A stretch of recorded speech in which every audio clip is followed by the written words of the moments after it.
Kothagudem railway స్టేషన్లో నాటు bomb పేలి కుక్క చనిపోయింది. నల్ల సంచిలో ఉన్న బాంబుని కుక్క కొరకడంతో వెంటనే పేలింది. తీవ్ర గాయాలైన కుక్క పట్టాలపైనే మరణించింది. వెంటనే ఘటనా స్థలానికి చేరుకున్న పోలీసులు పట్టాలపై మరిన్ని నాటు బాంబులు ఉండడంతో ప్రయాణికులను అప్రమత్తం చేశారు.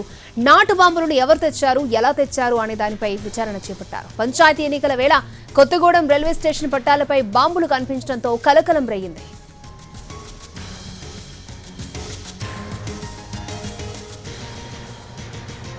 నాటు బాంబు పేలడంతో భయంతో పరుగులు తీశారు ప్రయాణికులు. దీంతో కలకలం జరిగింది. పూర్తి డీటెయిల్స్ మా ప్రతినిధి భూపాల్ మనకు అందిస్తారు. భూపాల్.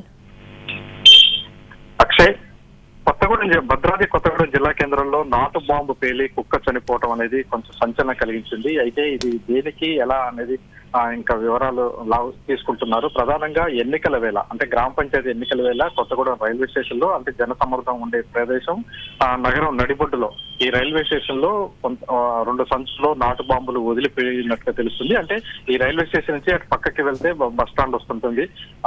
ప్లాట్ఫారం 2 అంటే హైదరాబాద్ వైపు నుంచి హైదరాబాద్ కాజీపేట వైపు నుంచి కొత్తగూడెంకు వచ్చే ప్లాట్ఫారం 2 అంటే రైల్వే స్టేషన్ సంబంధించి రైళ్లు దిగే దానికి కొద్ది దూరంలో 2 సంచుల్లో ఈ బాంబులు ఉన్నట్టుగా సమాచారం. అయితే దీనికి సంబంధించి ఒక నల్ల సంచిలో ఉన్న బాంబుని కుక్క కొరకటంతో అది ఒక్కసారిగా పేలింది. ఆ పేలటంతో అక్కడ భారీ ఎత్తున విస్ఫోటనం అంటే శబ్దం కూడా వచ్చింది. ఈ శబ్దం రావడంతో అక్కడ ఉన్న ప్లాట్ఫారం మీద ఉన్న ప్రయాణికులు కూడా ఉరుకులు పరుగులుగా ఉరకటం జరిగింది.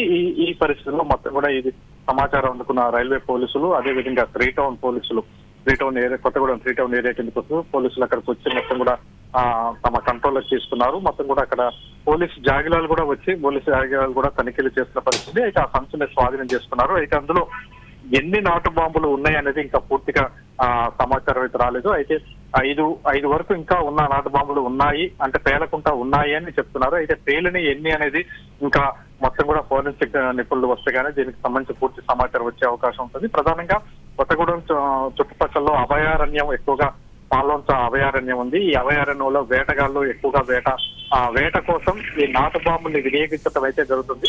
అయితే కొంత సరిహద్దులో కొంత భాగం భద్రాచలం వైపు మావోయిస్టు ప్రభావిత ప్రాంతం ఉన్నప్పటికీ మావోయిస్టులు ఇటువంటి నాటు బాంబులు ఉపయోగిస్తున్న పరిస్థితులు ఇప్పుడు లేవు. కేవలం ఇప్పుడు వేటగాళ్లు మాత్రమే ఈ జంతువుల్ని వేటాడటం కోసం ఈ నాటు బాంబులు ఎక్కువగా ఉపయోగిస్తున్నారు. ఇటీవల కాలంలో సత్తపల్లిలో కూడా జింకల వేట కోసం కూడా అంటే వేట కూడా ఈ మధ్య కాలంలో ఒక 7-8 జింకలను కూడా వేటాడినట్టు తెలుస్తుంది. అదేవిధంగా ఈ పాల్వంత ఈ అభయారణ్యంలో ఈ వేట ఎక్కువగా చేస్తున్నారు. ఆ నేపథ్యంలో ఈ ఎన్నికల నేపథ్యంలో పంచాయతీ ఎన్నికల నేపథ్యంలో బాగా తనిఖీలు ఎక్కువగా చేస్తున్నారు. కొత్తగూడెం టౌన్ లో కూడా నిన్న కొత్తగూడెం సమీపంలోని ముఖ్యమంత్రి రేవంత్ రెడ్డి పర్యటన నేపథ్యంలో భారీ ఎత్తున తనిఖీలు జరుగుతున్నాయి. ఆ తనిఖీల నేపథ్యంలో అక్కడ 2 సంచులు వదిలి పెట్టి ఉంటారు. అంటే ప్లాట్ఫారం దిగుతుండగానే ఉంటుంది ఆ ప్రదేశంలో ఈ సంచుల్ని వదిలిపెట్టి అంటే పోలీసుల భయంతో వదిలిపెట్టి వెళ్లి ఉండొచ్చు అనేది పోలీసు వర్గాలు అంచనా వేస్తారు. దీనికి సంబంధించి పూర్తి వివరాలు అయితే పోలీసులు సేకరిస్తున్నారు.